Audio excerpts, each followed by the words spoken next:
मजीद 13,815 गैर कानूनी अफगानी वापस चले गए। 22 जून 2024 मुल्क के मुख्तलिफ शहरों में गैर कानूनी तौर पर मुकीम अफगान बाशिंदों की वतन वापसी का सिलसिला बदस्तूर जारी है।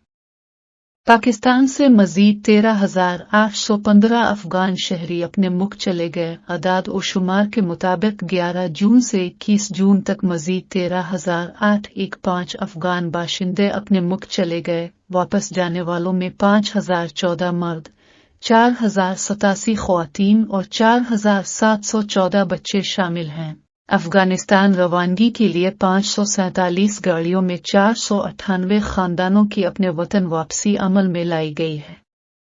सरकारी अदाद और शुमार के मुताबिक 21 जून 2024 तक मजमूई तौर पर 6,20,981 अफगान बाशिंदे अपने मुल्क जा चुके हैं।